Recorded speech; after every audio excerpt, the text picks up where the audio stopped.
ಆಹಾರ ಅರಸಿ ಗ್ರಾಮದಲ್ಲಿರುವ ಶ್ವಾನಗಳನ್ನು ಬೇಟೆಯಾಡಿ ತಿಂದು ಹಾಕುತ್ತಿದ್ದ ಚಿರತೆಯನ್ನ ಅರಣ್ಯ ಇಲಾಖೆ ಅಧಿಕಾರಿಗಳು ಸೆರೆ ಹಿಡಿದಿರುವ ಘಟನೆ ತುಮಕೂರು ತಾಲೂಕಿನ ಕಸಬಾ ಹೋಬಳಿ ಊರುಕೆರೆ ಮಲ್ಲೇನಹಳ್ಳಿ ಗ್ರಾಮದಲ್ಲಿ ನಡೆದಿದೆ. ಅನೇಕ ದಿನಗಳಿಂದ ಗ್ರಾಮದ ಸುತ್ತಮುತ್ತ ಜಾನುವಾರುಗಳನ್ನು ಹಾಗೂ ಕುರಿ ಮೇಕೆಗಳನ್ನು ಚಿರತೆ ತಿಂದು ಹಾಕುತ್ತಿತ್ತು. ಚಿರತೆಯನ್ನ ಸೆರೆ ಹಿಡಿದು ಸ್ಥಳಾಂತರ ಮಾಡುವಂತೆ ಗ್ರಾಮಸ್ಥರು ನಿರಂತರವಾಗಿ ಅರಣ್ಯ ಇಲಾಖೆ ಸಿಬ್ಬಂದಿಗೆ ಒತ್ತಡ ಹೇರುತ್ತಿದ್ದರು. ಈ ಹಿನ್ನೆಲೆಯಲ್ಲಿ ಅರಣ್ಯ ಇಲಾಖೆ ಅಧಿಕಾರಿಗಳು ಚಿರತೆಯನ್ನ ಸೆರೆ ಹಿಡಿಯಲು ಬೋನನ್ನ ಇರಿಸಿದರು. ಸಂಜೆ ಆಗ್ತಾ ಇದ್ದಂತೆ ಊರ ಸಮೀಪವೇ 2 ಚಿರತೆ ಪ್ರತ್ಯಕ್ಷ ಆಗ್ತಾ ಇದ್ದವು. ಇದರಿಂದ ಜನರು ಭೀತಿಗೊಂಡಿದ್ರು. ಚಿರತೆ ಕಾಣಿಸಿಕೊಳ್ಳುತ್ತಿರುವ ಬಗ್ಗೆ ಸ್ಥಳೀಯ ಗ್ರಾಮ ಪಂಚಾಯಿತಿ ಸದಸ್ಯರು ಹಾಗೂ ಗ್ರಾಮಸ್ಥರು ಅರಣ್ಯ ಇಲಾಖೆ ಗಮನಕ್ಕೆ ತಂದಾಗ ಅರಣ್ಯ ಇಲಾಖೆ ಸಿಬ್ಬಂದಿ ಇಟ್ಟಿದ್ದಂತಹ ಬೋನಿಗೆ ಚಿರತೆ ಸೆರೆ ಸಿಕ್ಕಿದೆ. ಇನ್ನೂ 2 ಚಿರತೆಗಳಿದೆ. ಅವುಗಳನ್ನು ಶೀಘ್ರವಾಗಿ ಸೆರೆ ಹಿಡಿಯುವಂತೆ ಗ್ರಾಮಸ್ಥರು ಒತ್ತಾಯ ಮಾಡಿದ್ದಾರೆ.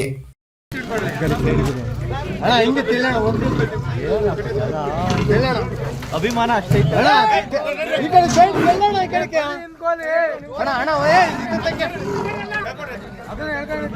ಕುಮಾರಣ್ಣ ಈ ಕಡೆಗೆ ಬನ್ನಿ.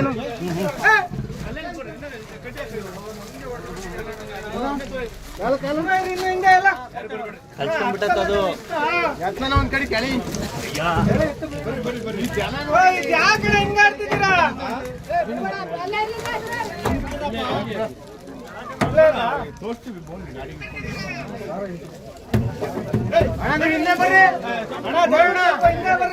ಕುಮಾರಣ್ಣ ನೀನ್ ಹಿಂದೆ ಬಾ.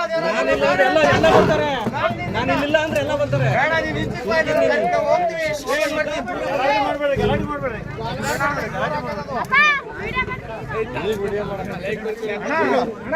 ಸಾಕು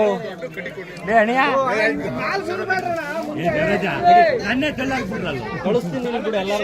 ಬೇಡ ಫುಲ್ ಕಳಿಸ್ತೀನಿ, ಬೇಡ ಯಾರು ಫುಲ್ ಕಳಿಸ್ತೀನಿ. ಎಲ್ಲಿ ನಿನ್ನೂ ತೋರಿಸ್ತೀನಿ, ಹಂಗೆ ತೋರ್ದೆ ನೀನು ತೆಗಿರಲ್ಲ ನಿಂತ್ಕೊಂಡಿದ್ದ ಬೇಡ ಬರ್ರಿ.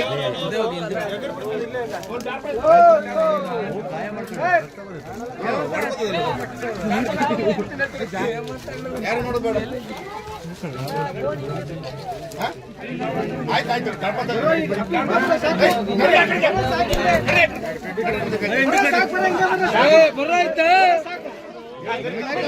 ಕಾಣಲ್ಲ ಅದ್ರೊಳಗಿರೋದು ಎಲ್ಲಿ ಕಾಣ್ತೈತಿ? ಮಗ ಈ ಕಡೆ ಬಂದೆ ಬಿಡಿ.